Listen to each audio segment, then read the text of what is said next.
ഇത് ഏതമ്പലം അത്? അയ്യപ്പന്റെ അമ്പലം കുമരങ്കരി. കുമരങ്കരി ശ്രീ ധർമ്മശാസ്ത്ര ക്ഷേത്രം അല്ലേ?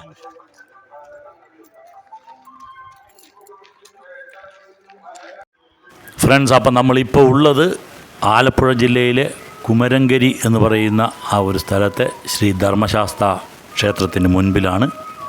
ഈ ക്ഷേത്രത്തിൽ എല്ലാ വർഷവും നടത്തിവരാറുള്ള ഉത്സവമാണ്. ഭയങ്കര തിരക്കുണ്ടാകും എന്നെല്ലാം പ്രതീക്ഷിച്ചാണ് നമ്മൾ ഇവിടേക്ക് വന്നത്. പക്ഷേ വളരെ നിരാശാജനകമായിട്ടുള്ള ഒരു കാഴ്ചയാണ് നമ്മൾ കാണുന്നത്. ഈ ഉത്സവ ദിവസം തന്നെ ഇവിടെ ഒരു തിരക്കും ബഹളവും ഒന്നും കാണുന്നില്ല. അതിഗംഭീരമായിട്ടുള്ള ഭക്തിസാന്ദ്രമായിട്ടുള്ള ഒരു അമ്പലവും അതിൻ്റെ ആ ഒരു പരിസരവുമൊക്കെ തന്നെയാണ് നമ്മൾക്ക് കാണാൻ കഴിയുന്നത്. പക്ഷേ എന്തുകൊണ്ടാണെന്നറിയില്ല, ഭക്തജനങ്ങളുടെ തിരക്കൊന്നും ഇവിടെ ഇല്ല.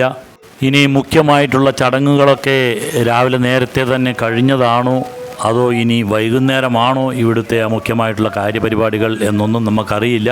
അതുകൊണ്ടായിരിക്കുമോ ഈ തിരക്കില്ലായ്മ എന്നൊന്നും നമുക്കറിയില്ല. നമ്മൾ എത്തിയത് എന്തായാലും ഒരു 10:45-11 മണി രാവിലെ ആ ഒരു സമയത്താണ് നമ്മൾ എത്തിയത്. ഇനി അതുകൊണ്ടാണോ തിരക്കൊന്നും ഇല്ലാത്തത് എന്നൊന്നും നമുക്കറിയില്ല. എന്നാലും തന്നെ ഒരു ഉത്സവത്തിൻ്റേതായിട്ടുള്ള ഒരു പ്രതീതിയൊന്നും ഇവിടെ കാണുന്നില്ല. അമ്പലത്തിൻ്റെ വെളിയിലുള്ള പരിസരങ്ങളിലും നമ്മൾ ഒരു ഉത്സവമൊക്കെ ആകുമ്പോൾ വഴിപാണിപ്പക്കാർ, ബലൂൺ വിൽപ്പനക്കാർ, അങ്ങനെയൊക്കെ കുറേ ആളുകളെ കാണാം. ഇവിടെ അങ്ങനെയും ഒന്നും കണ്ടില്ല. 1-2 കടകൾ, അത് സ്ഥിരമായിട്ടുള്ള കടകളാണെന്ന് തോന്നുന്നു, അതുമാത്രമാണ് കാണാൻ കഴിയുന്നത്. ശാസ്താവിനെ കൂടാതെ തന്നെ ഇവിടെ അമ്പലത്തിൻ്റെ ആ വെളിയിലായിട്ട് ഓണാട്ടമ്മ എന്ന് പറഞ്ഞാൽ ദുർഗാ ഭഗവതി സങ്കല്പമാണ്. അതിനടുത്ത് തന്നെ യക്ഷിയമ്മ എന്നൊരു സങ്കല്പം. ഇങ്ങനത്തെ മൂർത്തികളെല്ലാം ഉണ്ട് ഇവിടെ. ഇത് യക്ഷിയമ്മ എന്ന് പറയും. യക്ഷിയമ്മ എന്ന് പറഞ്ഞിട്ടൊരു സങ്കല്പം. എപ്പോഴും അന്നദാനമൊക്കെ നടക്കുന്ന അമ്പലമായതുകൊണ്ട് തന്നെ ഒരുപാട് തേങ്ങയെല്ലാം അവിടെ അതിൻ്റെ ചകിരിയും മറ്റും എല്ലാം കൂട്ടിയിട്ടിരിക്കുന്നത് കാണാം. ഞങ്ങളെ കൂടാതെ തൊഴുകാനായിട്ട് വന്നിട്ടുള്ളത് പിന്നെയും കുറച്ച് 4-5 പേരാണ്. ഈ വെയിലിൻ്റെ കാഠിന്യം കൊണ്ടാണോ എന്നറിയില്ല. ഇവിടെ നാഗദൈവങ്ങൾ, നാഗയക്ഷി എന്നുള്ള പ്രതിഷ്ഠകളും കാണാം. എല്ലാ വർഷവും ആന എഴുന്നള്ളിപ്പ് അതെല്ലാം ഉണ്ടാകും, പഞ്ചവാദ്യം എല്ലാം ഉണ്ടാകും. ഇവിടെ കുറച്ച് കൊട്ടുകാർ, ചെണ്ട കൊട്ടുന്ന മേളക്കാരെ അല്ലാതെ പഞ്ചവാദ്യത്തിൻ്റെ ആൾക്കാരെയോ ഇല്ലെങ്കിൽ ആനകളെയോ ഒന്നും കണ്ടില്ല. ക്ഷേത്രത്തിനടുത്തായി തന്നെ നല്ലൊരു കുളം, ക്ഷേത്രക്കുളമാണ്. നല്ല വൃത്തിയായിട്ടുള്ള ഒരു കുളം തന്നെയാണ്. അപ്പോൾ അമ്പലം വലം വയ്ക്കുന്നതിൻ്റെ ഇടയിൽ നാട്ടുകാരായ 1-2 പേരെ കാണുകയുണ്ടായി. അവരോട് ചോദിച്ചപ്പോഴാണ് പറഞ്ഞത് എല്ലാ വർഷവും ആനയും ഒക്കെ ഉണ്ടാകും, പക്ഷേ ഈ വർഷം എന്തുകൊണ്ടോ അത് ഒഴിവാക്കിയിരിക്കുകയാണ്.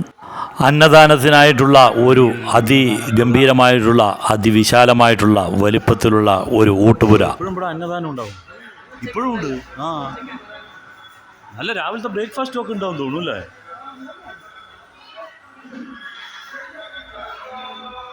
അതോ ഈ കൊട്ടുകാർക്കൊക്കെ മാത്രമേ ഉള്ളതാണെന്നുള്ളൂ. ഇത് ചെറിയൊരു ഹാളാണ് അമ്പലത്തിനോട് തൊട്ടടുത്ത് തന്നെ. ഇവിടെയാണ് സപ്താഹം മുതലായിട്ടുള്ള കാര്യങ്ങളൊക്കെ നടക്കുക എന്നാണ് അറിയാൻ കഴിഞ്ഞത്. അതുമായിട്ട് തന്നെ നമ്മൾ പോകുമ്പോൾ കുറച്ച് സ്ത്രീജനങ്ങൾ, മുതിർന്ന സ്ത്രീജനങ്ങൾ അവിടെ രാമായണം ഒക്കെ വെച്ച് അതിൻ്റെ ആ പാരായണത്തിലൊക്കെ ഏർപ്പെട്ടിരിക്കുന്നത് കാണാം. ഹാളിൻ്റെ ചുറ്റുപുറമുള്ള ആ ചുവരുകളിലേക്കെല്ലാം ശ്രദ്ധിച്ചപ്പോൾ അവിടെയെല്ലാം നല്ല നല്ല ചിത്രങ്ങൾ എന്ന് വെച്ച് കഴിഞ്ഞാൽ കൃഷ്ണാവതാരം, അങ്ങനെയുള്ള പുരാണ കഥകളുടെയൊക്കെ ചിത്രങ്ങൾ അവിടെയെല്ലാം വരച്ചിട്ടുണ്ട്. നല്ല കാഴ്ച. നമ്മൾ ഹാളിൽ നിന്നും വീണ്ടും വെളിയിലേക്ക് ഇറങ്ങി. ഇവിടെ ഇതാ അതിമനോഹരമായിട്ടുള്ള ഒരു കിണർ കാണാം. ഒരു വശത്തായി തന്നെ നമ്മൾക്ക് കാണാൻ കഴിയുന്നുണ്ട് ഒരുപാട് വലിയ ചെമ്പുകളും എല്ലാം വെച്ച് ഒരുപാട് ആൾക്കുള്ള ഭക്ഷണങ്ങൾ തയ്യാറാക്കിക്കൊണ്ട് കുറേ പേർ അവിടെയെല്ലാം നിൽക്കുന്നുണ്ട്. അപ്പോൾ അതിനർത്ഥം നമ്മൾ തിരക്ക് വരുന്നേയുള്ളൂ. ഒന്നുകിൽ ഉച്ചയ്ക്ക് മുൻപുള്ള ആ ഒരു തിരക്കെല്ലാം വന്നുപോയി കാണണം. ഇനി ഉച്ചയ്ക്ക് തിരക്ക് വരുമായിരിക്കും. അതുകൊണ്ടാണ് ഇത്രയും വലിയ ഒരു സന്നാഹം അന്നദാനത്തിനായിട്ട് ഒരുക്കിക്കൊണ്ടിരിക്കുന്നത് എന്നാണ് തോന്നുന്നത്. സമയം ഏതാണ്ട് 12:30 അടുക്കുന്നു. വെയിലിൻ്റെ കാഠിന്യവും കൂടിക്കൊണ്ടുവരുന്നു. ഫ്രണ്ട്സ്, ആലപ്പുഴ ജില്ലയിലെ കുമരങ്കരി എന്ന് പറയുന്ന സ്ഥലത്തുള്ള ഒരു ശാസ്താ ടെമ്പിളിനെ പറ്റി, ശാസ്താ ക്ഷേത്രത്തെപ്പറ്റി അറിയിക്കുക എന്നുള്ളതായിരുന്നു നമ്മളുടെ ഇന്നത്തെ ഈ ഒരു വീഡിയോൻ്റെ ഉദ്ദേശം. ഇനി ഇത് കഴിഞ്ഞ് നമ്മൾ കുറച്ച് കുട്ടനാടിൻ്റെ ആ ഗ്രാമഭംഗികളും കൂടെ ആസ്വദിക്കണം നമ്മൾക്ക്. ഇന്നത്തെ നമ്മളുടെ വീഡിയോ നിങ്ങൾക്ക് ഇഷ്ടപ്പെട്ട് കാണുമെന്ന് വിചാരിക്കുന്നു. ഈ ചാനൽ ആദ്യമായിട്ട് കാണുന്നവർ ഇതൊന്ന് സബ്സ്ക്രൈബ് ചെയ്യുക. എല്ലാവരും തന്നെ ഇതൊന്ന് ലൈക്ക് ചെയ്ത് ഷെയർ ചെയ്ത് മറ്റുള്ളവരിലേക്ക് കൂടെ എത്തിക്കുക. കുട്ടനാടൻ ഗ്രാമക്കാഴ്ചകളുമായി അടുത്ത വീഡിയോയിൽ വരുന്നതുവരേക്കും ബൈ, എൻജോയ്.